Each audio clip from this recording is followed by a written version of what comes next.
Ciao a tutti and welcome to my Italian cooking class. Today I will teach you how to prepare truly Italian tomato sauce.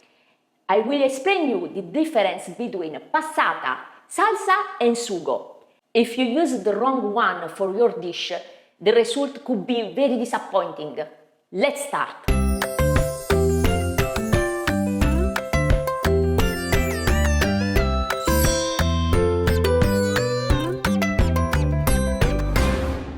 Confused on what to pick among the many tomato-based products on the shelf? Let me explain the differences. The passata is just tomato puree. It cannot be used as pasta condiment as it is. It would taste plain and too acidic, but it's used as a main ingredient in tomato sauce and sauces in general. The basic Italian tomato sauce is obtained by cooking tomatoes with some vegetables and olive oil.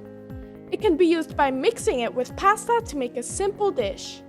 The sugo instead is made starting from the tomato sauce, adding vegetables, meat, herbs, and so on for more sophisticated dishes.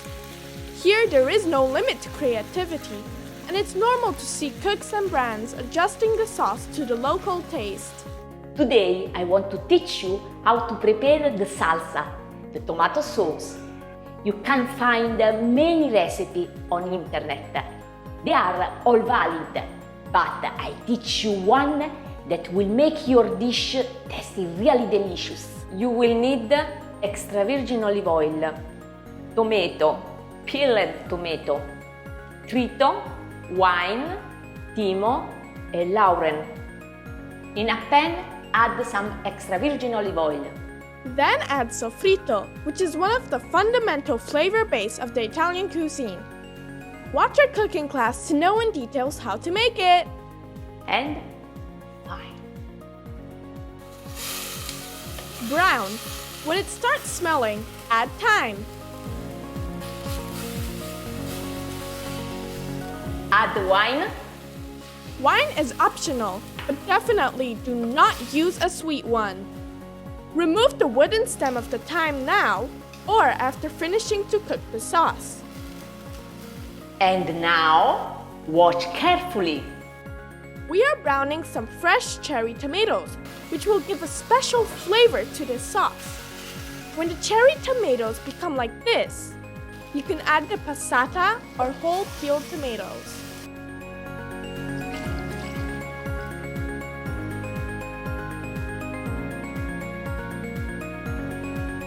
When the sauce starts to pippare, add the salt.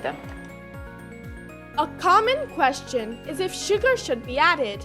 Well, it depends. Once you are done cooking the sauce, taste it. If it is still a bit acidic, add a tablespoon of sugar. As alternative, you can use baking soda, but in much smaller quantity than sugar. Lower the fire and cook for at least 2 hours. You should cover your saucepan with a lid while it's cooking to avoid splashes and too fast evaporation. As you can see, the sauce is a bit lumpy, so you can blend it a bit to have a smooth texture. Your tomato sauce is ready! The real secret of sugo is cook it as long as possible.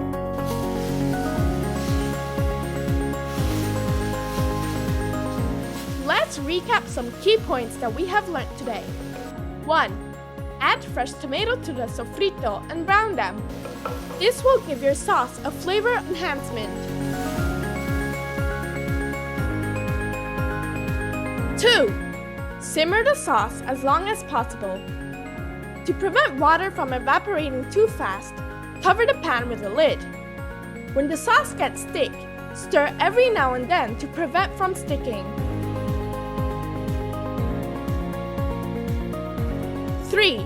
Use a bit of sugar or baking soda at the end of cooking to balance the flavor of the sauce in case it tastes acidic. Let's use this sauce in a very simple dish with the fresh pasta that I prepared yesterday. Tomato sauce is at the foundation of the Italian cuisine. Master this recipe and you will be on your way to become a great Italian chef.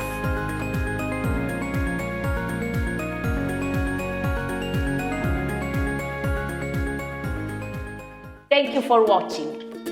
If you want to become a great Italian chef, follow me. See you in the next cooking class. And not forget to subscribe. Ciao!